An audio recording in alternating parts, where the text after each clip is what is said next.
के रूप में आज हमारे बीच में विष्णु शंकर जी जैन हमारे बीच में उपस्थित हुए हैं। मैं उनका हार्दिक स्वागत और अभिनंदन उदयपुर की जनता की ओर से करता हूं और उन्हें आमंत्रित करता हूं कि कृपया आए, हमें उद्बोधन दें और हमारे मनों को, हमारी इच्छाओं को, हमारी उत्कंठाओं को, जिज्ञासाओं को शांत करें। श्रीमान विष्णु शंकर जी जैन साहब।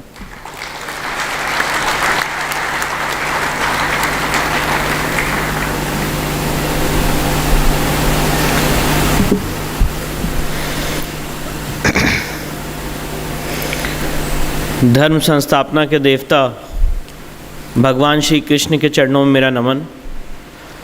परात्पर गुरु डॉक्टर जयंत बालाजी आठवाले के चरणों में मेरा नमन।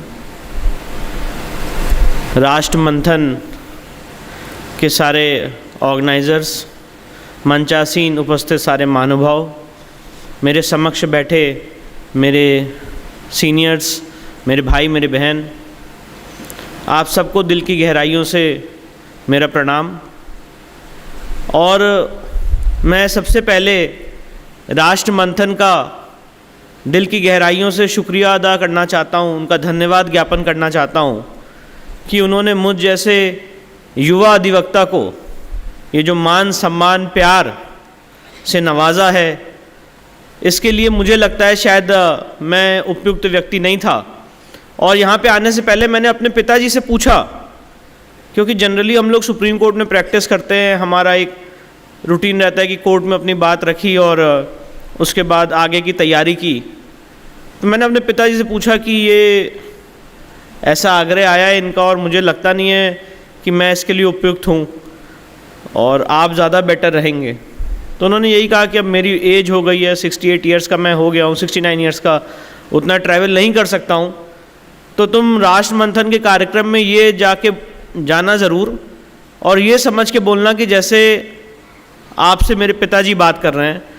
तो आज जो भी मैं आपके सामने बातें रखूँगा वो माननीय हरिशंकर जैन जी का विजन है, उन्हीं के एक दूत के रूप में, जैसा माननीय सूद साहब ने कहा, मैं यहाँ पे बोल रहा हूँ क्योंकि मेरी ये हैसियत नहीं है, मेरा ये ओहदा नहीं है कि मैं आप सबके इतने वरिष्ठ जनों के बीच में आके ये मान सम्मान हासिल करूँ। इसके लिए जो आपने मुझे ये अवसर दिया, इसके लिए मैं और मेरा परिवार आपका बहुत शुक्रिया अदा करते हैं। और अपनी बात शुरू करने से पहले कुछ पंक्तियां मेरे दिमाग में हमेशा गूंजती रहती हैं। और जब 2020 में कोरोना काल से पहले मैं और मेरे पिताजी और परिवार उदयपुर आए थे, हम हल्दी घाटी भी गए थे, चित्तौड़गढ़ भी गए थे, नाथद्वारा भी गए थे, ये सारी जगह हमने देखी थी। तो जो एक कविता चलती है, आओ सुनाऊं तुम्हें रक्त से भरी हुई कहानी, जिसके कारण मिट्टी भी चंदन है राजस्थानी। तो ये बलिदान की धरती है, ये वो धरती है जहाँ पे हमारी माताओं बहनों ने जौहर किया। ये वो धरती है कि जो आपने पग मुझे आज पहनाई है, ये पग मुगलों के सामने कभी झुकी नहीं है। और चित्तौड़गढ़ के किले हम गए थे, चित्तौड़गढ़ के किले में हमने वो जगह देखी जहाँ पे हमारी महारानी पद्मावती ने जौहर किया था। हल्दी घाटी की उस मिट्टी का स्पर्श किया मैंने और मेरे पिताजी ने, और यकीन मानिए आँखों से पता नहीं क्यों आंसू निकलते चले गए। हमें भी नहीं पता था कि हम लोगों की आंखों से आंसू क्यों निकल रहे हैं। कहीं ना कहीं हमारा इस धरती से, इस भूमि से कनेक्शन शायद पूर्व जन्म में रहा होगा। और जो बलिदान की गाथा, जो शौर्य की गाथा इस धरती से निकलती है, वो सही बात है पूरे सनातन समाज के लिए, हमारी पूरी सिविलाइजेशन के लिए सीखने वाली बात है। और अपनी बात को स्टार्ट करने से पहले मैं यही भूमिका रखना चाहता हूँ कि ये जितने केसेस मैं और मेरे पिताजी, हमारी लीगल टीम लड़ रही है, चाहे वो काशी विश्वनाथ का मुद्दा हो, चाहे वो मथुरा श्री कृष्ण जन्मभूमि का मुद्दा हो, भोजशाला का मुद्दा हो, कुतुब मीनार का मुद्दा हो, ताजमहल का मुद्दा हो, टीले वाली मस्जिद का मुद्दा हो, प्लेसेस ऑफ वर्शिप एक्ट का मुद्दा हो, वक्फ एक्ट का मुद्दा हो, ये सारे ऐसे विषय हैं जो आज राष्ट्र मंथन के इस कार्यक्रम में और राष्ट्र के मंथन में ये सारे विषय आने चाहिए। लोग हमसे सवाल पूछते हैं कि आप ये काशी विश्वनाथ का केस क्यों लड़ रहे हैं? राम मंदिर के केस में भी ये कहा जाता था कि राम मंदिर बन जाएगा तो क्या हो जाएगा, वहाँ पे हॉस्पिटल बन जाना चाहिए, वहाँ पे अलग अलग कॉलेजेस बन जाने चाहिए। तो मैं आपको ये बताना चाहता हूँ, जब मैं महाराणा प्रताप का पूरा जीवन काल देखता हूँ, और वो हमेशा, माननीय सूद साहब भी आज यही बात सुबह बता रहे थे, एकलिंग जी की पूजा करते थे और अपने आप को एकलिंग जी का सेक्रेटरी मानते थे और उस हिसाब से राज्य चलाया जाता था। उसी तरह से हम सारे सनातनियों के लिए, हम सब के आराध्य आदि विशेश्वर जो स्थान हमारे जीवन में रखते हैं, वो कहीं ना कहीं कालांतर में हम उसको भूलते चले गए। और इसमें हमारी आपकी गलती नहीं है। जो इतना बड़ा गुलामी का दंश हमारे पूरी सिविलाइजेशन ने, हमारी पूरी सभ्यता ने देखा है, उस गुलामी के दंश के कारण आज ये स्थिति हुई कि ज्ञानव्यापी परिसर में हम लोग जाते थे, दर्शन करते थे और वापस चले आते थे। पर जब हमने इस पर रिसर्च की और ज्ञानव्यापी का केस क्यों डाला, क्यों फाइल किया, उसकी क्या महत्ता है, जब उसको हमने समझा, जो मैं आपसे साझा करने जा रहा हूं, तो आप शायद इस लड़ाई की भूमिका को समझेंगे। तो काशी विश्वनाथ का स्कंद पुराण में, शिव महापुराण में, काशी खंड में स्थान और महत्व यह है कि वो जो पूरी 5 कोस की परिधि है, 5 कोस के क्षेत्र को भगवान शिव ने स्वयं अविमुक्त क्षेत्र घोषित किया है। उन्होंने कहा है, और कैलाश तो वो बाद में गए थे, जो सृष्टि है उसकी उत्पत्ति से पहले काशी थी और काशी कभी समाप्त नहीं हो सकती है, इसलिए उसे अविनाशी कहते हैं। सृष्टि का उत्पत्ति का केंद्र है काशी। हम सारी सनातनियों की मदर ऑफ सिविलाइजेशन है काशी। और जहां पे भगवान शिव ने उस 5 कोस की भूमि में जब उनका स्वयंभू शिवलिंग प्रकट हुआ, तो वो 5 कोस की भूमि अविमुक्त क्षेत्र के नाम से घोषित की गई। मतलब अगर कोई भी वहां पे उसकी मृत्यु होती है तो वो जीवन मरण के इस चक्र से मुक्त होता है, ऐसा शास्त्रों में, पुराणों में वर्णन है। और भगवान शिव ने स्वयं कहा है कि ये सारी बातें किसी कभी नास्तिक को मत बताना, क्योंकि ये बातें नास्तिक को समझ में ही नहीं आएंगी। काशी का, आदि विशेश्वर का, काशी विश्वनाथ का हम सनातनियों के लिए यह महत्व है कि जो 12 ज्योतिर्लिंग हैं, उनमें से 5 ज्योतिर्लिंग स्वयंभू ज्योतिर्लिंग हैं, और उन 5 स्वयंभू ज्योतिर्लिंग में अगर कोई सबसे पहला ज्योतिर्लिंग है तो वो आदि विशेश्वर का ओरिजिनल स्वयंभू ज्योतिर्लिंग है। इन सारी महत्वताओं को समझते हुए जब हम लोग ने और अध्ययन किया, जेम्स प्रिंसेप की किताब का किया, A.S. अल्ट्रेकर की किताब का किया, राणा P.B. सिंह की किताब का किया, दीन मोहम्मद का जजमेंट पढ़ा, तो यह समझ में आया कि हमारे साथ अन्याय और अत्याचार तो बहुत छोटा शब्द है। हमारे साथ बर्बरता तो की ही गई, पर उस बर्बरता को जस्टिफाई करके उस पर टोपन लगाने का काम किया जा रहा है। और इसी मानसिकता से हमने ये केस फाइल किया। जब हमने काशी विश्वनाथ में ये केस फाइल किया तो हमने उसमें प्लेसेस ऑफ वर्शिप एक्ट को भी डील किया, वक्फ एक्ट को भी डील किया, और हमने वहां पे कमीशन की मांग की। आप सबको याद होगा कि हमने काशी विश्वनाथ परिसर में कहा कि इस ज्ञानव्यापी परिसर का कमीशन होना चाहिए। जब हमने वहां पे सर्वे की मांग की तो वहां के जो सेक्रेटरी थे यासीन जी, उन्होंने बयान दिया कि मेरी लाश के ऊपर से सर्वे होगा। और मुझे आज भी वो दिन याद है, 6 और 7 मई का दिन, 6 और 7 मई 2022 का दिन निर्धारित था जब सर्वे काशी विश्वनाथ परिसर का होना था। मैं और मेरी लीगल टीम जब उस परिसर की तरफ मैदागिन चौराहे से गेट नंबर 4 की दूरी करीब 1.5 किलोमीटर की होगी या 2 किलोमीटर की होगी, जब हम मैदागिन चौराहे से गेट नंबर 4 की तरफ काशी विश्वनाथ के बढ़ रहे थे, पूरा का पूरी जगह सिर्फ और सिर्फ मुस्लिम समुदाय से भरी हुई थी। और हमें ऐसा लग रहा था कि शायद आज हम वापस ही नहीं आ पाएंगे। बीच में हमारी हत्या कर दी जाएगी। ऐसा भयानक मंजर, ऐसा भयानक शक्ति प्रदर्शन हम लोगों को डराने के लिए, धमकाने के लिए, टेरराइज करने के लिए पैदा किया गया था। और मैंने अपने पिताजी से, जब हम मैदागिन चौराहे से अंदर जा रहे थे, तो मैंने उनसे पूछा कि ये ऐसी भयावह स्थिति तो हम तो कमीशन में पहुंच ही नहीं पाएंगे, ये यहीं पे हमारी हत्या कर देंगे। तो मेरे पिताजी ने मुझसे कहा कि विष्णु आगे बढ़ते रहो, मुझे सिर्फ और सिर्फ महादेव दिख रहे हैं।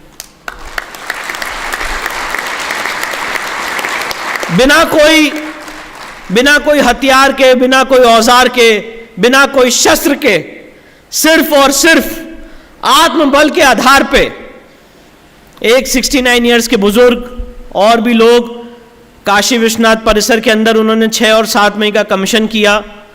बाहर एक धर्म विशेष के नारे लगे।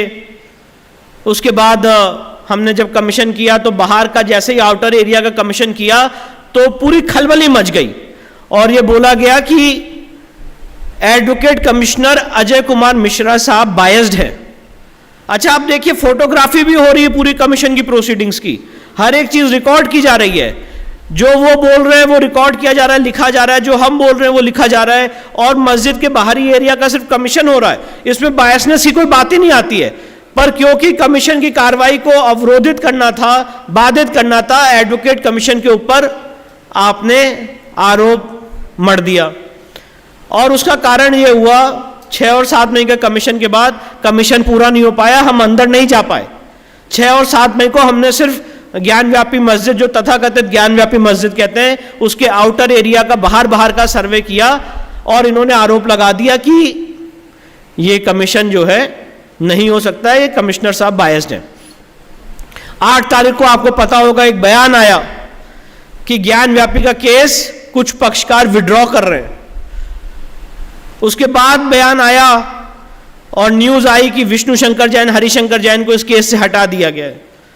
ये सारी चीजें इसलिए रची गई और उस मुद्दे पे मैं आऊंगा, और उसका डायरेक्ट लिंक है कि जो हमें 16 मई की कमीशन की घटना में मिला।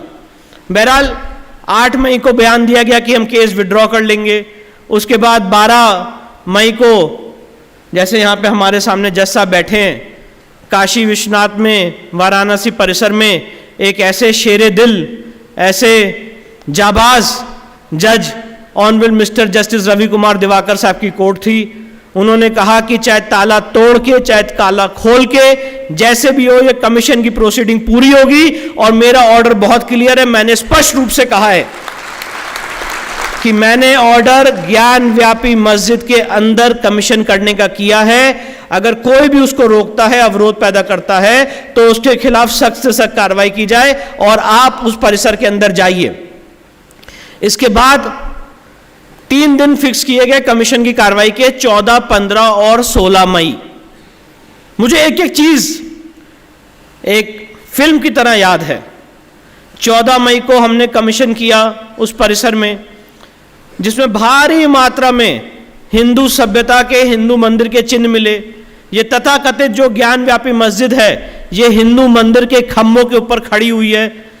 संस्कृत के श्लोक मिले, देवी देवताओं को रखने के आले मिले, कमल मिला, चक्र मिले, कटी हुई मूर्तियां मिली। जो गुंबद है, 14 और 15 तारीख को जो हमने सर्वे किया, तो जो आपको 3 गुंबद दिखते हैं, उसके नीचे हिंदू मंदिर का शिखर मिला। उस शिखर को काट के उसके ऊपर गुंबद बनाया हुआ है। जो मस्जिद की वेस्टर्न वॉल है, वो नागर शैली से बना हुआ मंदिर का भग्नावशेष है, वो स्पष्ट रूप से हमें दिख रहा है। साथ ही साथ कमल मिला। जो व्यास जी का तहखाना था, जो ठीक नंदी के सामने है, उसमें संस्कृत के श्लोक मिले। पूरे जो खंबे और पिलर्स थे, हिंदू मंदिर के खंबे थे। ये सारी चीजें होती चली गई।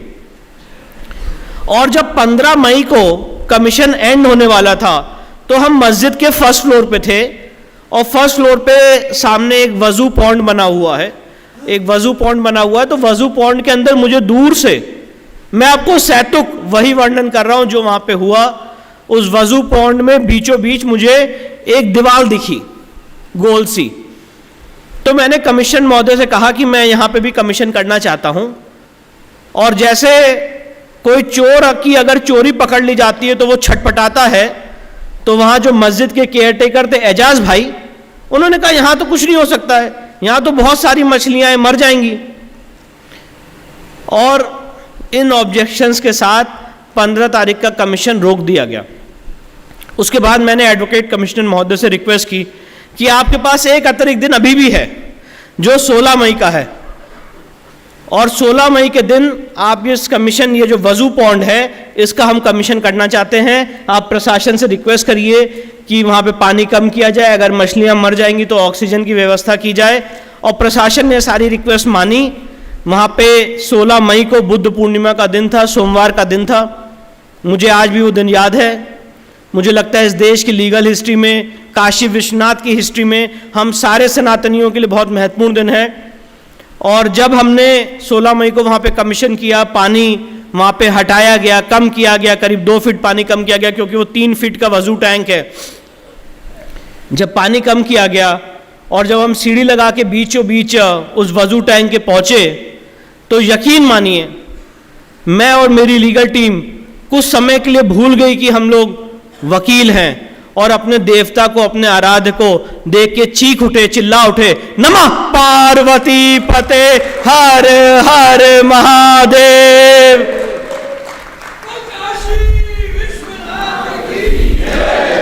और उसी क्षण निश्चय कर लिया कि आज ये आखिरी दिन है जब हमारे बाबा के ऊपर, हमारे शिवलिंग के ऊपर वजू किया गया है, थूका गया है, पैर धोए गए हैं। उसके बाद काशी विश्वनाथ ट्रस्ट ने, जो अंजुमन इंतज़ामिया के वकील थे, उनके लिए प्रसाद और चाय नाश्ते का अरेंजमेंट किया। और जब तक वो प्रसाद और चाय नाश्ता कर रहे थे, मैं कोर्ट पहुंचा माननीय रवि कुमार दिवाकर के सामने, और मैंने कहा कि अगर आपने इस एरिया को आज सील नहीं किया तो 11:30-12 बजे की नमाज होगी, और ये जो इस केस की बहुत इम्पॉर्टेंट केस प्रॉपर्टी है, ये इसको डिस्ट्रॉय कर देंगे। माननीय रवि कुमार दिवाकर साहब ने ऐतिहासिक फैसला देते हुए तुरंत ऑर्डर 39 रूल 3 के तहत उस एरिया को सील कर दिया।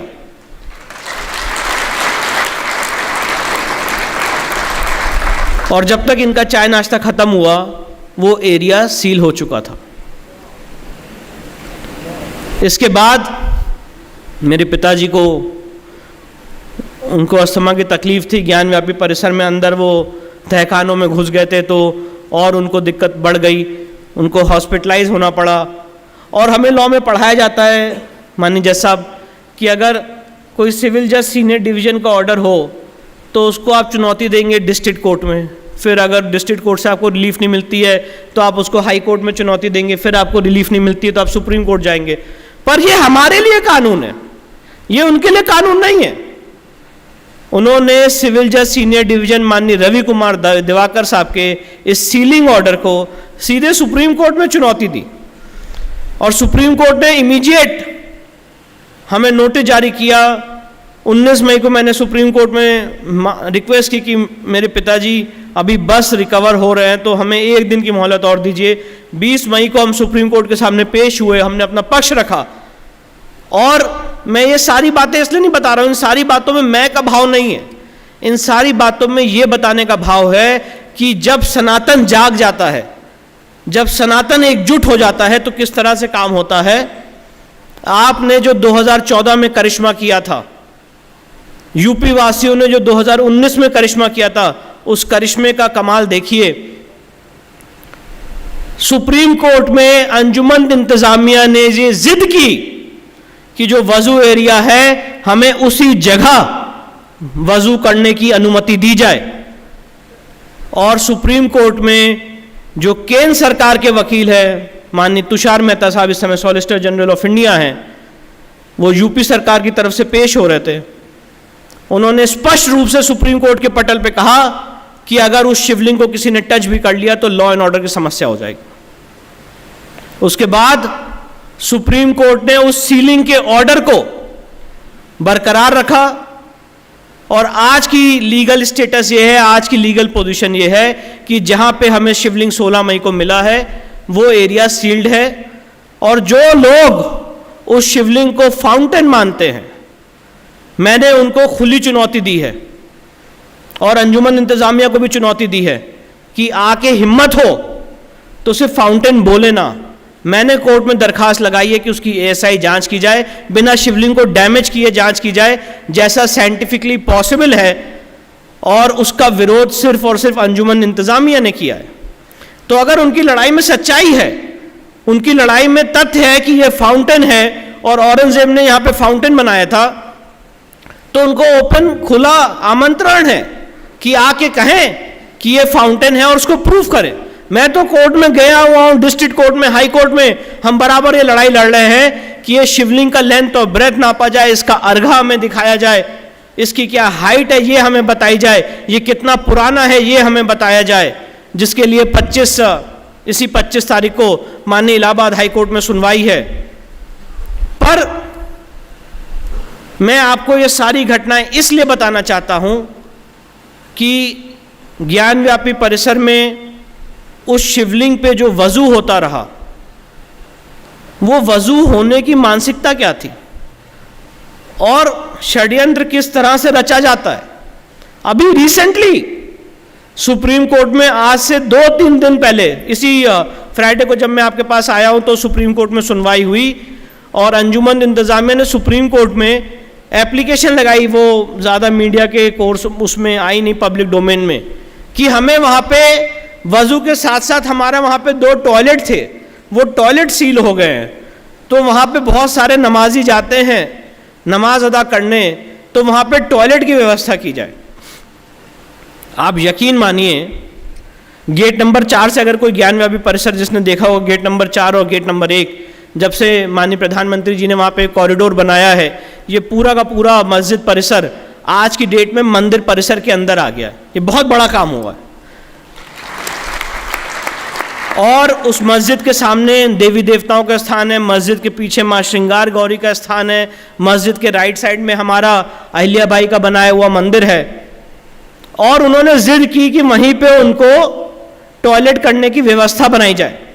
आप कल्पना कर सकते हैं कि अगर शायद हम और आप कोई ऐसी पिटीशन लेके सुप्रीम कोर्ट जाएं तो ना कि रिजेक्ट की जाएगी, रिजेक्ट तो बहुत कम बात है, कॉस्ट भी लगाई जाएगी और पब्लिक लिंचिंग भी होगी कि किस तरह की आप बेहुदा बात कर रहे हैं। पर ऐसी एप्लीकेशन उनकी तरफ से लगाई गई, सुप्रीम कोर्ट के बहुत ही सीनियर वकील ने 10-10 बार उसको मेंशन किया और जिद की कि वहां पे टॉयलेट बनाने की व्यवस्था की जाए। और देखिए किस तरह से षड्यंत्र रचा जाता है।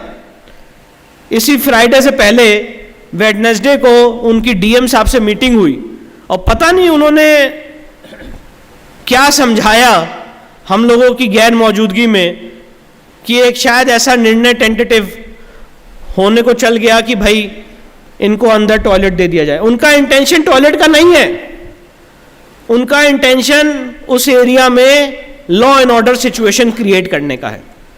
उसके बाद मैंने डीएम साहब को ऑफिशियल चिट्ठी लिखी कि सुप्रीम कोर्ट का ऑर्डर बहुत क्लियर है, जिसमें उन्होंने ये कहा है कि सारे पक्षकारों को बुला के आप मीटिंग करेंगे, तो आप हमारा पक्ष भी सुनिए। हमारी जितनी माताएं बहनें हैं इस केस से एसोसिएटेड, जिन्होंने पहले ये कहा था कि भैया हम जहर खा लेंगे पर कभी केस विड्रॉ नहीं करेंगे, वो मातृशक्ति दोबारा डीएम साहब के सामने काशी विश्वनाथ परिसर में पहुंची और पुरजोर तरीके से मैंने ऑनलाइन अपना पक्ष रखा, उन्होंने वहां पे अपना पक्ष रखा और आज की स्थिति में निर्णय यह हुआ कि ज्ञानव्यापी परिसर के बाहर 100 फीट दूर उनको टॉयलेट दिया गया है। नहीं तो वो उनको टॉयलेट, मोबाइल टॉयलेट ज्ञानव्यापी परिसर के अंदर चाहिए था। मैं ये सारी बातें आपको इसलिए बताना चाहता हूं कि जिस दिन, और इसीलिए आपके सामने आया हूं कि ये केस विष्णु शंकर जैन और हरिशंकर जैन का नहीं है, ये केस सारे सनातनियों का है, हम आपका, हम हर एक आदमी का है।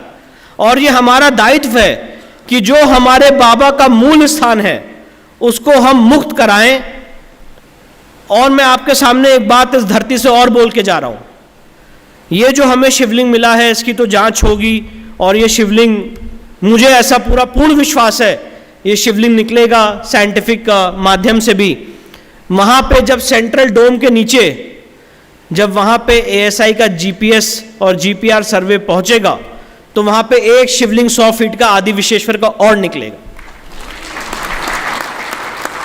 और ये सारी चीजें इसलिए की गई कि हमारी सभ्यता, हमारी संस्कृति को कुचला जा सके, और इसीलिए लड़ाई हम लड़ रहे हैं। नहीं तो क्या कारण है कि जो ज्ञान व्यापी परिसर हम लोग के लिए सबसे इंपॉर्टेंट है, उसको औरंगजेब ने फरमान देके तोड़ने का आदेश दिया 1669 में।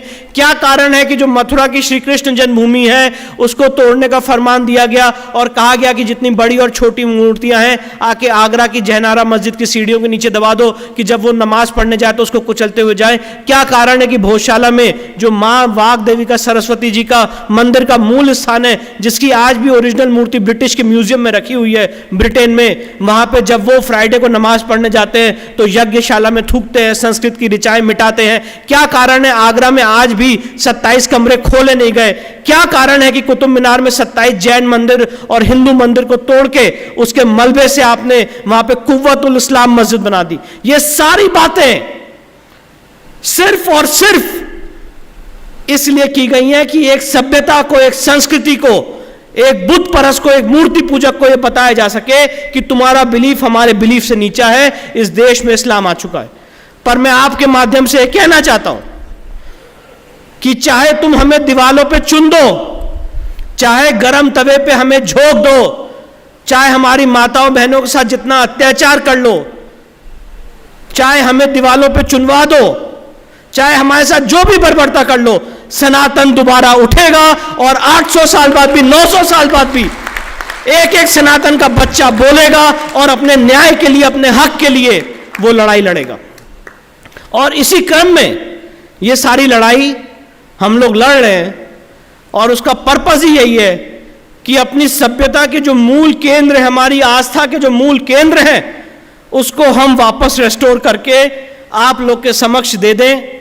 इस लड़ाई में ना हमने कोई ट्रस्ट बनाया है, इस लड़ाई में ना हमने कोई चंदा मांगा है, इस लड़ाई में ना हमने कब्जा मांगा है, इस लड़ाई में ना हमने ये कहा है कि हमें वहां का पुजारी बना दिया जाए। इस लड़ाई में हमने सिर्फ और सिर्फ एक बात मांगी है कि इन सारी जगहों पे जो हमारे सभ्यता और आस्था के साथ खिलवाड़ करके वहां पे मस्जिद बनाई गई है, उसको हटा के सनातन संस्कृति को यह जगह वापस सौंपी जाए। और इसी के लिए हम लोग प्रयासरत हैं। इन सारी लड़ाइयों को लड़ते हुए कुछ ऐसे कानून हैं जिसको मैं हाईलाइट करना चाहता हूं और मैं ये भी आपके सामने बताना चाहता हूं और इसीलिए आपके समक्ष आया हूं कि जब सनातन एकजुट हो जाता है, जब हम और आप एकत्र हो जाते हैं, हम और आपकी शक्ति मिल जाती है, तो हम और आप एक और एक 11 का काम करते हैं। उसका जीता जागता उदाहरण है प्लेसेस ऑफ वर्शिप एक्ट 1991 और वफ एक्ट। ये दो एक्ट पब्लिक डिस्कोर्स में, पब्लिक डोमेन में थे ही नहीं, पर जब हमने इसको लोगों के सामने लाया, आप लोगों ने इसे समझा, आज भले ही इस एक्ट को सुप्रीम कोर्ट ने अनकॉन्स्टिट्यूशनल ना किया हो, आज भले ही इस एक्ट को पार्लियामेंट ने रिपील ना किया हो, पर देश और लोग तो ये जान चुके हैं कि ये act, places of worship act और वफ एक्ट, हिंदू विरोधी है। कम से कम इतना हमारा अचीवमेंट रहा है। और मैं बात कहना चाहता हूं कि ज्ञानव्यापी के केस में, मथुरा के केस में प्लेसेस ऑफ वर्शिप एक्ट और वफ एक्ट की बहुत दुहाई दी गई और दोनों जगह हम इस एक्ट से जीते हैं। 12 सितंबर 2022 को डिस्ट्रिक्ट जज साहब ने यह होल्ड किया कि ज्ञानव्यापी के केस में वफ एक्ट और places of worship act attract नहीं होता है। 27 मई 2022 को डिस्ट्रिक्ट जज मथुरा ने यह होल्ड किया कि मथुरा के श्री कृष्ण जन्मभूमि केस में प्लेसेस ऑफ वर्शिप एक्ट और वफ एक्ट अट्रैक्ट नहीं होता है। ये दोनों जगह हम इस एक्ट से जीत चुके हैं। तो इसलिए मैं इस जो एक्ट की बात आपके सामने रखने जा रहा हूं, इसको मैं ज्ञानव्यापी या मथुरा से जोड़ के नहीं देखता हूं। मैं इसको इस ढंग से आपके सामने पेश करना चाहता हूं कि जब हम और आप चुप रहते हैं, तो जो हमने कश्मीर फाइल्स में एक डायलॉग सुना है कि भले ही सरकारें उनकी हों, सिस्टम तो हमारा है, उसका जीता जागता उदाहरण है प्लेसेस ऑफ वर्शिप एक्ट और वफ एक्ट 1995। और इसकी जरा आप इसकी जो ड्रास्टिकनेस है, ये कितनी हद तक हिंदू विरोधी है, इसको आप जरा देखिए। जो मैं आपके सामने बात रखना चाहता हूं, बहुत शालीनता से। Places of worship act Narasimha Rao सरकार 1991 में लाई, और places of worship act Narasimha Rao सरकार ने ला के ये सेक्शन 4 सब क्लॉज 2 में ये प्रोविज़न डाला कि अगर किसी जगह कोई मंदिर है और उसकी रेस्टोरेशन के लिए, उसको वापस लेने के लिए कोई लड़ाई लड़ना चाहता है, तो उसके लिए वो कोर्ट नहीं जा सकता है। Right of judicial review, court जाने का अधिकार हमारा आपका छीन लिया गया, और एक कट ऑफ डेट डाल दी 15 अगस्त 1947 की, कि 15 अगस्त 1947 में जो जिस जगह की स्थिति रही है वो वैसे ही रहेगी, और उसको वापस बहाल करने के लिए कोई आदमी कोर्ट नहीं जा सकता है। तो सबसे पहला सवाल जो हम सारे सनातनियों को मिलकर पूछना चाहिए, 15 अगस्त 1947 ही क्यों कट ऑफ डेट? अगर कट ऑफ डेट होनी है तो 1192 होनी चाहिए, जब पृथ्वीराज चौहान यहाँ के आखिरी हिंदू राजा थे। उसके बाद जितनी मंदिरें टूटी हैं उसको हम रेस्टोर करेंगे। कट ऑफ डेट वो होनी चाहिए जब जिस आदमी के पास प्रमाण मिल जाए कि यहाँ पे उनकी पूर्व स्थित इमारत थी जिसको डिस्ट्रॉय करके उसको किसी और धर्म ने लिया है, तो उसको कोर्ट में जाके अपने एविडेंस के आधार पे उसको रेस्टोर करने का हक देना चाहिए। पर क्योंकि वो सरकार जानती थी, उस समय राम मंदिर का आंदोलन अपने चरम पे था, वो सरकार जानती थी कि अगर राम मंदिर के आंदोलन को एग्जेम्प्ट किया सेक्शन 5 में, कि अगर हमने ये चीज़ नहीं रोकी तो बहुत सारे कोर्ट्स में लिटिगेशन होंगे। इसी अवधारणा के साथ, इसी मंशा के साथ उन्होंने हिंदू जनमानस का, हिंदू समाज का कोर्ट जाने का अधिकार, जो सबसे बेसिक मौलिक अधिकार है, जो B.R. अंबेडकर साहब ने भी कहा है, उनसे पूछा गया था कि इस संविधान की आत्मा क्या है, तो उन्होंने कहा था आर्टिकल 32 जो कोर्ट जाने का अधिकार है, फंडामेंटल राइट्स को प्रोटेक्ट करने का अधिकार है, वो इस संविधान की आत्मा है। तो इस संविधान की आत्मा को जो मारने का काम किया वो नरसिम्हा राव की सरकार ने प्लेसेस ऑफ वर्शिप एक्ट लाके किया। और 30 साल तक एक ऐसा नैरेटिव बनाया गया कि चाहे वो काशी हो, चाहे वो मथुरा का केस हो, ये सारे केसेस कोर्ट में नहीं चल सकते। एक ऐसा नैरेटिव बनाया गया, हम उस नैरेटिव से निकले वो एक अलग बात है। और आप इस चीज की ड्रास्टिकनेस को एग्जामिन करिए और ये सवाल अपने आप से पूछिएगा कि आपने लोगों का कोर्ट जाने का अधिकार छीन लिया, पर राम मंदिर को आपने एग्जेम्प्ट क्यों किया? अगर राम मंदिर इंपॉर्टेंट है तो काशी विश्वनाथ भी इंपॉर्टेंट है, मथुरा भी इंपॉर्टेंट है, भोजशाला भी इंपॉर्टेंट है। और हम तो उस चीज की बात कर रहे हैं आपके सामने कि जहां जहां किसी मंदिर को तोड़ के मस्जिद बनाई गई है, लोग बड़ा मजाक उड़ाते हैं कि अच्छा अब यहां पे भी खुदेगा, अब वहां पे भी खुदेगा, अब ये होगा वो होगा। नहीं, ये चीज मजाक उड़ाने वाली चीज नहीं है। ये चीज़ जो बात हम रख रहे हैं वो इस पर्पस से रख रहे हैं कि जहाँ जहाँ ये एविडेंस है, सबूत है कि यहाँ पे हमारा मंदिर था और उसको आपने गलत ढंग से कन्वर्ट करके मस्जिद के रूप में उपयोग कर रहे हैं और आज भी करते चले आ रहे हैं, हमें उन जगहों के वापस रेस्टोरेशन चाहिए। अब उसका नंबर 40,000 भी हो सकता है, 20,000 भी हो सकता है, 10,000 भी हो सकता है, 500 भी हो सकता है, वो एविडेंस पे डिपेंड करेगा।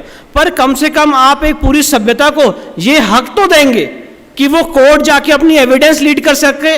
और आप इस बात की ग्रेविटी को समझिए कि उसी सरकार ने 4 साल के अंतराल में एक दूसरा एक्ट पास किया जिसे कहते हैं वक्फ एक्ट 1995। और वक्फ एक्ट 1995 में इसी के एकदम अलहदा, इसी के एकदम कंट्रवेंशन में, एक तरफ प्लेसेस ऑफ वर्शिप एक्ट में आपने लोगों के कोर्ट जाने का अधिकार छीन लिया और वक्फ एक्ट 1995 के तहत सेक्शन 40 सब क्लॉज 3 के तहत वक्फ बोर्ड किसी भी संपत्ति को सोसाइटी या ट्रस्ट की वक्फ संपत्ति घोषित कर सकता है। अगर कोई उस ऑर्डर से एग्रीव्ड है तो उसके अगेंस्ट वो वक्फ ट्राइब्यूनल जाएगा, उसके बाद हाई कोर्ट जाएगा, सुप्रीम कोर्ट जाएगा। तो एक तरफ तो इस बात की अहमियत को समझिए, एक तरफ आपने पूरी सभ्यता और सिविलाइजेशन को कोर्ट जाने से रोक दिया और दूसरी तरफ आपने एक पक्ष को यह अधिकार दे दिया कि आप किसी भी संपत्ति को वक्फ संपत्ति घोषित करिए और उसके बाद जो दूसरा पक्ष है वो कोर्ट जाए उसके अगेंस्ट और हाई कोर्ट जाए, सुप्रीम कोर्ट जाए। तो ये कितना बड़ा अपने आप हम लोगों के साथ मैं कहूंगा लीगल कॉन्स्पिरेसी रची गई है। इस बात की आप अहमियत को समझिए। और ये बात मैं ऐसे हवा में नहीं कह रहा हूं। आज डिफेंस और रेलवे के बाद तीसरे नंबर पे सबसे ज्यादा अगर किसी के पास जमीन है तो वो वक्फ बोर्ड के पास है। और ये सारी जमीन, मैक्सिमम जमीन गलत तरीके से कब्जा करके ली गई है। ताजमहल, जिसे जब हम लोग कहते हैं कि ये भगवान शिव का मूल स्थान है, तो हमें पागल कहा जाता है। UP Sunni central Waqf board 2005 में ताजमहल को वक्फ संपत्ति घोषित कर चुकी है। इस समय आर्कियोलॉजिकल सर्वे ऑफ इंडिया उस ऑर्डर के अगेंस्ट अपील में है सुप्रीम कोर्ट में, और Supreme Court UP Sunni central Waqf board से पूछ रही है कि बताओ शाहजहां का वो वक्फ डीड कहां है। 2018 से आज तक वो केस लगा नहीं है। तो आप इस चीज की अहमियत को समझिए। वक्फ एक्ट के जो प्रावधान है सेक्शन 4, 5 और 6 में वक्फ की संपत्ति का सर्वे राज्य सरकार कराएगी। सेक्शन 8 में उस सर्वे का जो खर्चा है वो राज्य सरकार वहन करेगी। मतलब हमारे आपके टैक्स पेयर के मनी से वक्फ की संपत्ति का सर्वे होगा और देखा जाएगा कि इनकी संपत्ति कितनी ज्यादा बढ़ी है और कितनी ज्यादा बढ़ानी चाहिए। और उसके बाद उसमें अगर कोई आदमी हमारी संपत्ति आ जाती है सेक्शन 4, 5 और 6 में, तो उसके खिलाफ अगर हमें कोई दुख और दर्द है तो हम उसके लिए वक्फ ट्राइब्यूनल जाएंगे। साथ ही साथ सेक्शन 40 सब क्लॉज 3 में, जैसे कि मैंने आपको बताया कि वो किसी भी संपत्ति को वक्फ संपत्ति घोषित कर सकते हैं। सेक्शन 53 और 54 में अगर मेरी हिंदू संपत्ति क्या आज कोई कब्जा कर लेता है, इंक्रोचमेंट कर लेता है, तो हमारे लिए कानून ये है कि हमें डिस्ट्रिक्ट कोर्ट जाना पड़ेगा और एक इंजंक्शन का सूट फाइल करना पड़ेगा और लंबी सिविल कोर्ट में लड़ाई लड़नी पड़ेगी। पर सेक्शन 53, 54 में अगर वक्फ की संपत्ति का कब्जा किया जाता है तो वक्फ बोर्ड खुद नोटिस जारी कर सकता है डीएम और एसएसपी को कि आप इनको निकालिए। ऐसा कोई कानून हिंदू समाज के लिए आज तक इस देश की पार्लियामेंट ने नहीं बनाया है। सेक्शन 83 और 85 में वक्फ बोर्ड के लिए एक स्पेशल ट्राइब्यूनल बना हुआ है जिसमें सिर्फ और सिर्फ इस्लामिक लॉ के जानकार रहेंगे, और बाय प्रैक्टिस जब से वक्फ ट्राइब्यूनल बना है आज तक उसमें सारे मेंबर्स मुसलमान रहे हैं। साथ ही साथ वक्फ एक्ट का सेक्शन 101 जितने वक्फ बोर्ड के मेंबर्स हैं, मुतवल्ली हैं, उन सारे लोगों को पब्लिक सर्वेंट का दर्जा दिया गया है। मेरे किसी मैंने ये बात चिल्ला चिल्ला के चीख चीख के इस देश के सारे चैनलों पे पूछी है और कोई लीगल ल्यूमिनरी, बड़े से बड़ा वकील इसका जवाब नहीं दे पाया है कि भैया किसी शंकराचार्य, पुजारी, पुरोहित, महंत, किसी को इस देश के संविधान ने या कानून ने या किसी भी एक्ट ने या जियो ने पब्लिक सर्वेंट का दर्जा दिया है क्या? आज तक इसका जवाब नहीं मिला है। पर आपने वक्फ के जितने लोग हैं उनको पब्लिक सर्वेंट का दर्जा दिया है, मतलब आप अगर उनको छू भी लेंगे तो वो आईपीसी के तहत ऑफेंस होगा। साथ ही साथ यहां पे भी कहानी नहीं खत्म होती है। साथ ही साथ वक्फ एक्ट में सेक्शन 108, अगर आप आज एक हिंदू अपने मंदिर को रेस्टोर करने के लिए कोर्ट जाता है तो यहां पे जैसा बैठे हुए हैं लिमिटेशन एक्ट 1963 बनी हुई है, समय सीमा बनी हुई है कि आपको मैक्सिमम 12 साल के अंदर कोर्ट में अपनी बात लेके आना है, और अगर आप 12 साल के अंदर नहीं आए तो आपका राइट खत्म कोर्ट आने का। पर उनके लिए सेक्शन 108 में लिमिटेशन एग्जेम्प्टेड है। जब आपको सपना आ जाए कि ये संपत्ति वक्फ संपत्ति है, आप तब आ सकते हैं, उसको तब घोषित कर सकते हैं। शेम यहां पे भी खत्म नहीं होती है। वक्फ एक्ट के सेक्शन 89 में आपने वक्फ बोर्ड को पैरेलल गवर्नमेंट का दर्जा दिया है। अगर आप सरकार के खिलाफ केस फाइल करते हैं तो सेक्शन 80 में नोटिस दी जाती है। उसी तरह से अगर आपको वक्फ बोर्ड के खिलाफ केस फाइल करना है तो आपको उनको नोटिस देना पड़ेगा, बताना पड़ेगा कि हम आपके खिलाफ केस करने जा रहे हैं। शेम यहां पे भी खत्म नहीं होती है। वक्फ एक्ट के सेक्शन 107 में, जो इस समय पूरा पंजाब और हरियाणा और मुझे लगता है राजस्थान का बहुत हद तक हिस्सा इस समय जल रहा है, इस तरह का षड्यंत्र रचा गया सेक्शन 107 वक्फ एक्ट में कि जो लोग मुसलमान यहां से पाकिस्तान चले गए थे उनकी जितनी संपत्ति थी जो वो यहां पे छोड़ गए थे, वो एडमिनिस्ट्रेशन ऑफ इवैक्यू प्रॉपर्टी एक्ट 1950 के तहत केंद्र सरकार उसकी डायरेक्ट मालिक बन चुकी थी। राजीव गांधी सरकार ने सेक्शन 66H लाके 1985 में उस सारी संपत्ति को वक्फ को दे दिया, जो आज का मौजूदा वक्फ एक्ट 1995 का सेक्शन 107 है। और उसका नतीजा यह हुआ है कि जो हमारे हिंदू भाई वहां से बंटवारे के टाइम पे यहां पे आए थे और जो उन संपत्तियों पे रह रहे थे, उन संपत्तियों में आज वो टेनेंट बन के रह रहे हैं, उनसे किराया वक्फ बोर्ड ले रही है। 30-40 साल तक वो कुछ बोले नहीं क्योंकि किराया 200 रुपये 500 रुपये होता था। आज वक्फ बोर्ड उनसे किराया 30,000 40,000 ले रही है। ये स्थिति है। और वो सारा पैसा जो वक्फ बोर्ड में जाता है वो सब और सब किस चीज़ के लिए उपयोग होता है, ये हम और आप बहुत अच्छे से जानते हैं। तो ये भयावह स्थिति है। इसको वक्फ एक्ट को मॉनिटर करने के लिए केंद्र सरकार के जो माइनॉरिटी अफेयर्स के मिनिस्टर हैं, ये इसके लिए स्पेशल बैठे हुए हैं। तो मैं आपके सामने ये बातें रखना चाहता था कि ये ऐसे कानून हैं जो हिंदू विरोधी हैं। और साथ ही साथ अपनी बात को विराम देने से पहले 3 बातें आपके सामने हाईलाइट करना चाहता हूं, उसके बाद अपनी बात को विराम दूंगा। मेरा समय पूर्ण हो चुका है, पर मैं कुछ बातें आपके सामने रखना चाहता हूं। जो सबसे महत्वपूर्ण बात है और जो आज हमारे आपके सामने इस राष्ट्र मंथन में चुनौती है, वो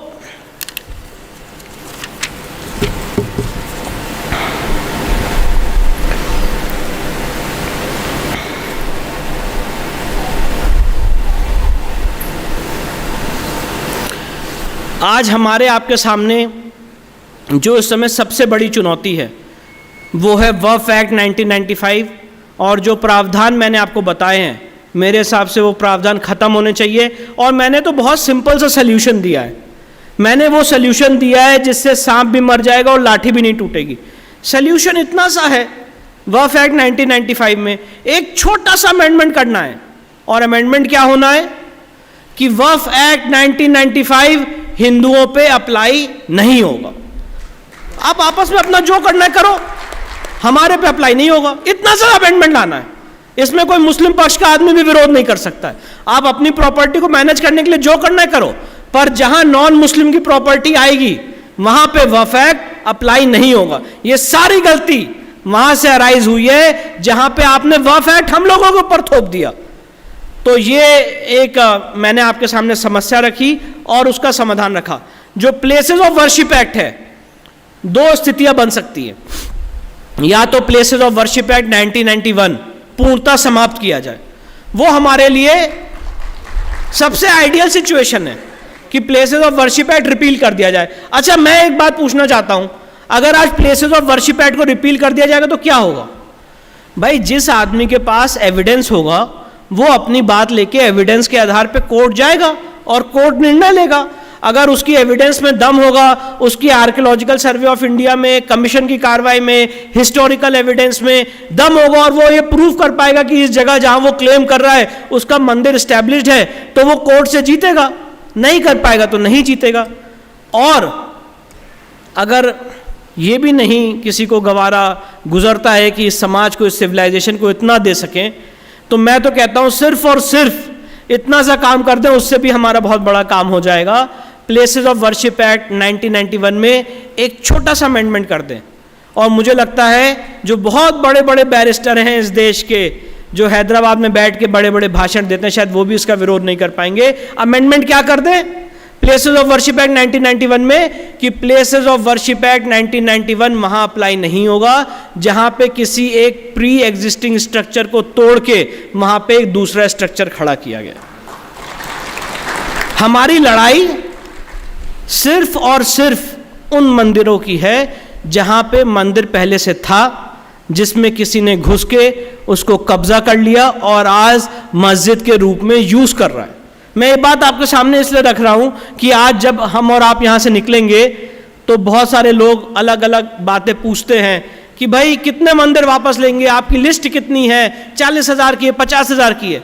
भाई, हमारी लिस्ट वो है कि जहां जहां मंदिर तोड़ के मस्जिद बनाई गई है उस जगह को हम वापस लेना चाहते हैं। और कोई भी जो मुसलमान व्यक्ति है वो ये तो नहीं कह सकता है कि इस्लाम के हिसाब से कि मस्जिद तोड़ के, मंदिर तोड़ के मस्जिद बनाई जा सकती है, उनके यहाँ भी हराम है। तो हम वही बात तो कह रहे हैं, तो इसमें आपको क्या दिक्कत है? और यही amendment places of worship act में लाने का मैंने केंद्र सरकार को भी सुझाव दिया है और आपके सामने भी रखा है कि आपको भी अगर ये सुझाव पसंद आए तो एक्ट भी खत्म नहीं होगा, सांप भी मर जाएगा और लाठी भी नहीं टूटेगी। सिर्फ और सिर्फ इतना अमेंडमेंट कर दें कि जो प्री एग्जिस्टिंग स्ट्रक्चर को अगर तोड़ के कोई जगह बनाई गई है तो वहां पे places of worship act apply नहीं होगा। और ये बात जो मैं आपके सामने रख रहा हूं, जब ज्ञान व्यापी का पूरा डिस्कशन सुप्रीम कोर्ट में आया तो ये बात आई थी कि धार्मिक स्वरूप तय करने से प्लेसेस ऑफ वर्शिप एक्ट नहीं रोकता है। और इसी आधार पे हमने काशी का केस और मथुरा का केस लोअर कोर्ट से जीता है। साथ ही साथ आज सबसे बड़ी समस्या हम सबके सामने है और हम लोगों को ये बताया जा रहा है पब्लिक डिस्कोर्स में रोज़ाना कि जनसंख्या नियंत्रण कानून आना चाहिए, पॉपुलेशन कंट्रोल आना चाहिए। जैसे कि अभी यहाँ पे मेरे से पूर्व वक्ताओं ने कहा कि इस समय ये जो सदी है भारत की सदी है, क्योंकि हमारे पास इस समय एक ऐसी पॉपुलेशन है जो 35 साल से 40 साल के बीच की है और उसमें इस समय हम वर्ल्ड में लीड कर रहे हैं। पर आप ज़रा इस बात को मनन करिएगा और सोचिएगा, मैं आपके छोटे भाई के होने के नाते, आपका अनुज होने के नाते बात आपके सामने रखना चाहता हूँ कि इस समय विश्व में पूरे ग्लोबल लेवल पे हिंदुओं की पॉपुलेशन कितनी है, और हमें अपनी पॉपुलेशन कंट्रोल अगर बिल आएगा तो ये हमारे आपके खिलाफ जाएगा। मैं पॉपुलेशन कंट्रोल बिल का और पॉपुलेशन कंट्रोल एक्ट का पूर्णतः विरोधी हूँ। एक्चुअली अगर टू बी वेरी फ्रैंक और ऑनेस्ट, पॉपुलेशन कंट्रोल से हम ये कहना चाहते हैं कि जो एक धर्म विशेष पॉपुलेशन बढ़ा रहा है उस पर चेक लगे। मैं आपके सामने बहुत शालीनता से बात कहना चाहता हूँ कि उस पर कभी हम चेक नहीं लगा पाएंगे, और जो चेक लगना है वो उल्टा हम लोगों के ऊपर लग जाएगा। चाहे आप कोई भी कानून ले, आप कह दें उनको पार्षद में टिकट नहीं मिलेगा, एमएलए में टिकट नहीं मिलेगा, एमपी में टिकट नहीं मिलेगा, उनको कोई फ़र्क नहीं पड़ता है। जिस तरह से वो अपनी पॉपुलेशन बढ़ा रहे हैं वो बढ़ाते रहेंगे। इसलिए मेरी ऐसी ओपिनियन है कि पॉपुलेशन कंट्रोल बिल नहीं आना चाहिए, और अगर ये आएगा तो जो आज हमारे समाज के लोग वैसे ही कम बच्चे कर रहे हैं और कम बच्चे करने लग जाएंगे। इसलिए मैं इस चीज़ का पूर्णतः विरोधी हूँ। पर हाँ, मैं एक बात और, मैं यूनिफॉर्म सिविल कोड का भी पूर्णतः विरोधी हूँ, और मैं इसलिए बात आपके सामने रखना चाहता हूँ। 2018 में लॉ कमीशन के सामने बात गई थी कि यूनिफॉर्म सिविल कोड लाया जाए। लॉ कमीशन ने ये प्रपोजल वापस भेज दिया कि किस चीज़ में यूनिफॉर्मिटी हो ये तो बताया जाए। आज मैं आपके सामने सवाल पूछना चाहता हूँ, अगर कोई आदमी निकाह कर रहा है अपने रीति रिवाज से, हम सप्तपदी के थ्रू शादी कर रहे हैं, तो क्या उसमें यूनिफॉर्मिटी आ सकती है?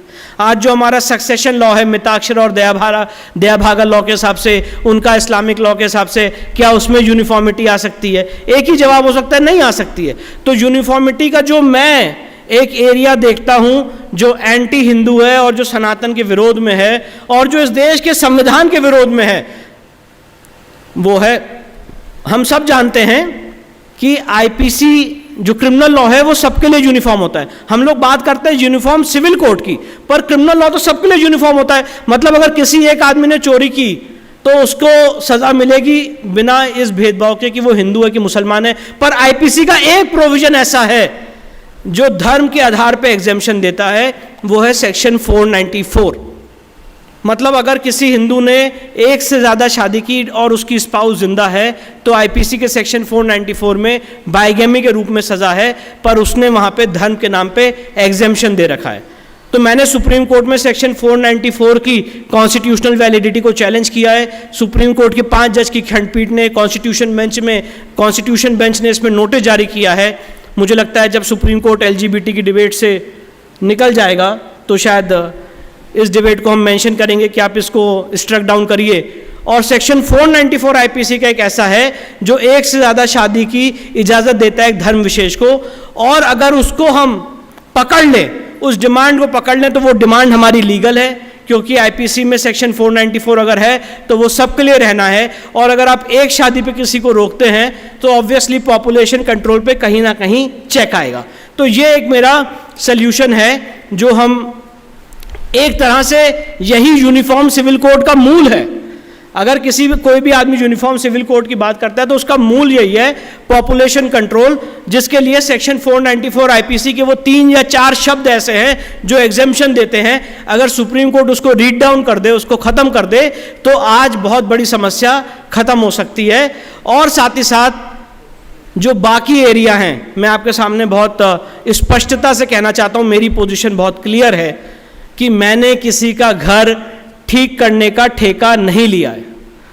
चाहे उनके यहाँ ट्रिपल तलाक हो, चाहे हलाला हो, चाहे चाइल्ड मैरिज हो, चाहे जो भी प्रोविजंस हो उनके धर्म के हिसाब से, वो अपने धर्म के हिसाब से अपना धर्म चलाएं।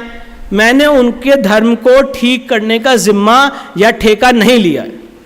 इसीलिए मैं यूनिफॉर्म सिविल कोड के खिलाफ हूँ मैं उसके विरोध में हूं।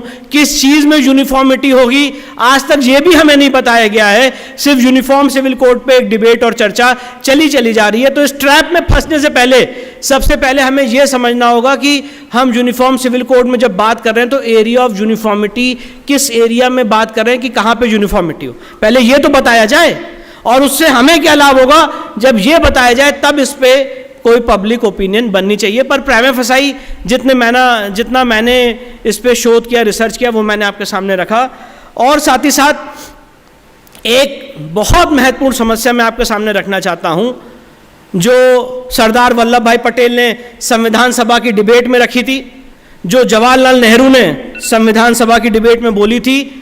और वो ये बात बोली थी, देश का बंटवारा होने के बाद संविधान सभा की डिबेट्स में लिखा हुआ है कि अगर मुस्लिम इतना वेल निट माइनॉरिटी है, इतना स्ट्रांग माइनॉरिटी है, जो अपने माइनॉरिटी के आधार पे एक अलग देश बना सकता है, तो इनको हम इस देश में माइनॉरिटी का दर्जा नहीं देंगे। ये बात सरदार पटेल ने बोली थी संविधान सभा में। और उस समय ड्राफ्ट कॉन्स्टिट्यूशन में आर्टिकल 299 था, जिसमें माइनॉरिटी के लिए एक स्पेशल ऑफिसर बैठना था, जिसमें माइनॉरिटी को एक अलग चश्मे से देखा जाना था। तो सरदार पटेल ने उसका विरोध किया और उस आर्टिकल को खत्म किया। पर बैकडोर से तुष्टीकरण की नीति के कारण, मुस्लिम अपीजमेंट पॉलिसी के कारण आज अगर इस संविधान में सबसे बड़ा कोई ब्लैक स्पॉट है जिसको हमें और आपको पब्लिक डिस्कोर्स के थ्रू ठीक करने की जरूरत है, तो वो भारतीय संविधान का आर्टिकल 30 सब क्लॉज 1 है। आर्टिकल 30 सब क्लॉज 1 जो माइनॉरिटी, देखिए संविधान में माइनॉरिटीज दो तरह की होती है, रिलीजियस और लिंग्विस्टिक। पर आज इस देश की विडंबना है कि माइनॉरिटी मतलब सिर्फ और सिर्फ मुसलमान माना गया है। प्रैक्टिकली ना कभी जैन, क्रिश्चियन, सिख और पारसी किसी और को माइनॉरिटी का दर्जा भले ही मिला हो, कोई लाभ नहीं मिला। और मैं तो ये कहता हूं कि एज जैन मैं आपके सामने कहना चाहता हूं कि ना मुझे माइनॉरिटी का दर्जा चाहिए, ना मैं माइनॉरिटी का दर्जा मांगता हूं, ना मेरा समाज माइनॉरिटी का दर्जा चाहता है। सुप्रीम कोर्ट ने बल पाटिल के केस में कहा है कि अगर आपने इस देश में माइनॉरिटिज्म को प्रमोट किया तो आप मल्टीनेशनलिज्म को, अलग अलग विभाजनकारी शक्तियों को प्रमोट करेंगे, उनको बल देंगे। इसलिए माइनॉरिटी का यह खेल खत्म होना चाहिए। यह सुप्रीम कोर्ट ने बल पाटिल के केस में कहा है और जैन समाज की पिटीशन पे ही कहा था। पर आज इस देश में माइनॉरिटी के नाम पे यह शुरू हुआ इंदिरा गांधी के समय, जब 6 पॉइंट प्रोग्राम लाया गया और धीरे धीरे इसने अपना एक बहुत ही भयावह स्वरूप लिया, जिसमें minority commission act 1992, minority education act और साथ ही साथ माइनॉरिटीज के लिए 5,200 करोड़ रुपए के स्पेशल स्कीम्स, माइनॉरिटी मंत्रालय, ये सब भारी मात्रा में बनाया गया। और साथ ही साथ तो मैंने जब इन सारे विषयों का अध्ययन किया, बहुत डीप अध्ययन किया, और सच्चर कमेटी भी इसमें लागू किया गया, जो मनमोहन सिंह की सरकार ने सच्चर कमेटी लागू की थी बिना किसी कैबिनेट डिसीजन के। आपने एक धर्म विशेष के पिछड़े वर्ग को देखने के लिए सच्चर कमेटी लागू की थी। तो इसको भी हमने बहुत डिटेल्ड अध्ययन किया और इन सारे अध्ययन के बाद हमने ये पाया, और मेरा ये बहुत ही क्लियर स्टैंड है, हमने सुप्रीम कोर्ट में इसमें पिटीशन फाइल की है जिसमें हमने माइनॉरिटी मंत्रालय को, माइनॉरिटी के लिए जो बेनिफिट्स दिए जा रहे हैं 5,200 करोड़ रुपए के, और ये जो माइनॉरिटी की पूरी थीम चल रही है, इसको हमने चैलेंज किया है। और हमने सुप्रीम कोर्ट के सामने ये तर्क रखा है कि अगर कोई आर्टिकल 29 और 30 पढ़ेगा तो माइनॉरिटी को संविधान ने यह अधिकार दिया है कि आप अपने धर्म और अपनी लैंग्वेज को प्रिजर्व या प्रोटेक्ट करें। आर्टिकल 29-30 ने कहीं यह बात नहीं कही है कि सरकार उसके लिए एक स्पेशल पूरा मंत्रालय बनाए और उसके लिए स्कीम फ्लोट करे। आपको यह अधिकार है अपनी लैंग्वेज को, अपने कल्चर को, अपने धर्म को प्रोटेक्ट और प्रिजर्व करने का। वो अधिकार मेजॉरिटी कम्युनिटी को भी है, वो अधिकार माइनॉरिटी कम्युनिटी को भी है। तो उस आर्टिकल की आड़ में ये 6 पॉइंट प्रोग्राम और 5,200 करोड़ रुपए केंद्र सरकार बराबर देती चली जा रही थी। और ये हमारी और आपकी ताकत है, ये अचीवमेंट मैं आपके सामने शेयर करना चाहता हूं। जब केंद्र सरकार 5,200 करोड़ रुपए, ये 500 करोड़ रुपए हर साल हर बजट में बढ़ते चले जाते थे। पहले 4,000 था, फिर 4,500 हुआ, फिर 5,000 हुआ, 5,200 हुआ। जब इसको हमने सुप्रीम कोर्ट में चुनौती दी, आज की डेट में अगर आप इस साल का बजट उठा के देखेंगे तो हम और आप कम से कम हमने सनातन समाज का, अपने सारे टैक्स पेयर्स का 2000 करोड़ रुपए हमने बचाया है। इस साल केंद्र सरकार का बजट माइनॉरिटीज के लिए 3200 करोड़ रुपए। मुझे लगता है कालांतर में केंद्र सरकार इसको खत्म करेगी। पर पॉइंट इन इशू ये है मेरा आपके सामने कि आप इस बात की विडंबना को समझिए और इस खेल को समझिए। माइनॉरिटी एजुकेशन के तहत आर्टिकल 30 सब क्लॉज 1 में माइनॉरिटी इंस्टीट्यूशंस बनाए जाते हैं। For example Aga Khan law college, आप अगर माइनॉरिटी समाज से आते हैं तो आप अपना धर्म पढ़ते हुए आप क्लास 5 तक पढ़ाई कर सकते हैं, 8 तक कर सकते हैं, 12 तक कर सकते हैं, post graduate, graduate, professional qualifications तक आप वो एजुकेशन कर सकते हैं।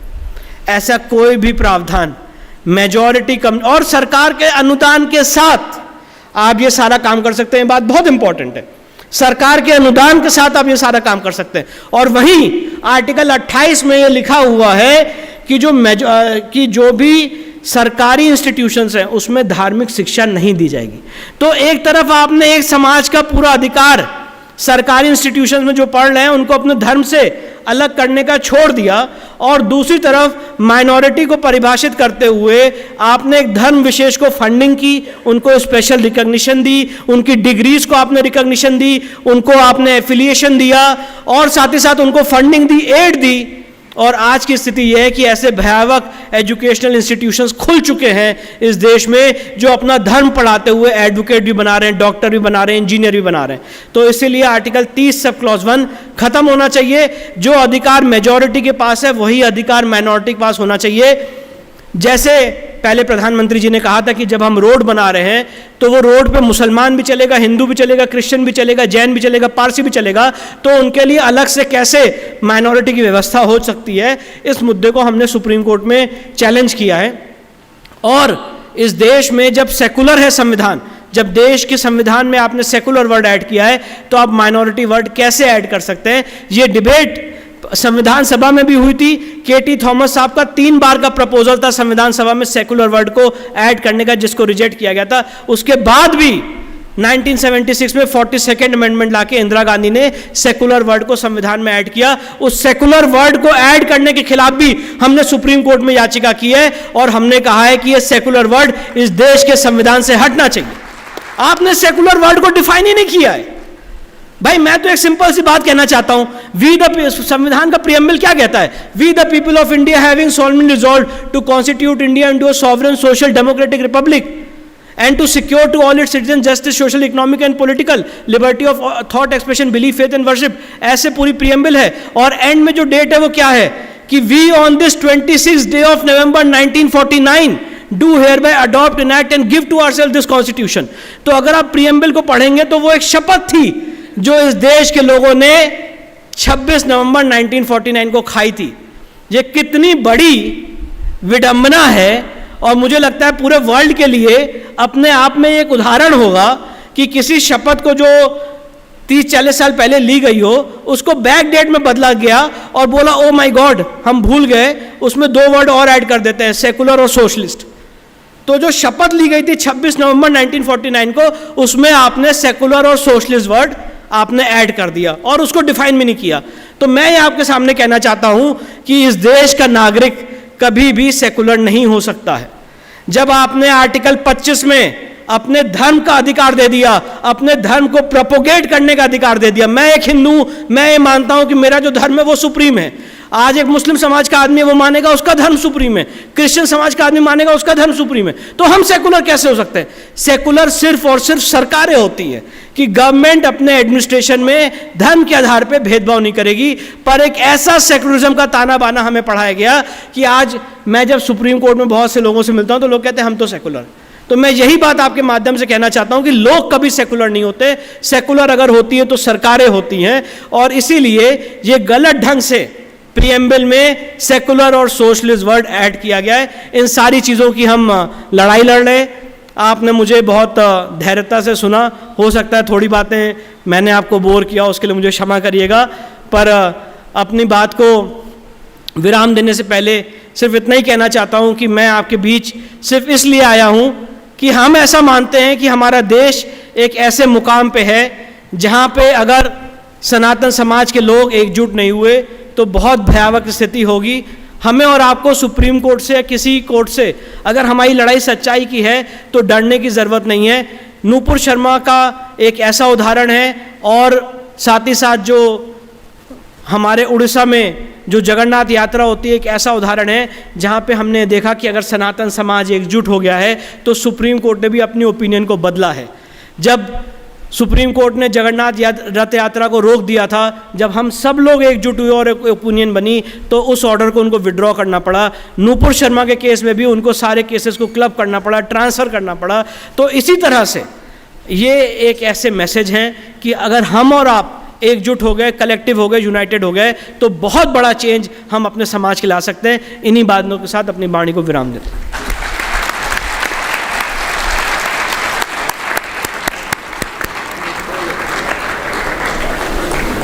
अभिभूत, स्तब्ध,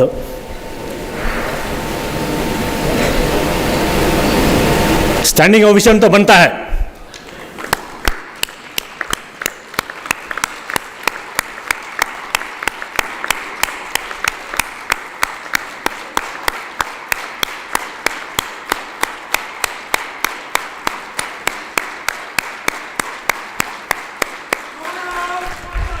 जय मातरम, वंदे वंदे भारत माता की जय। प्लीज बैठिए।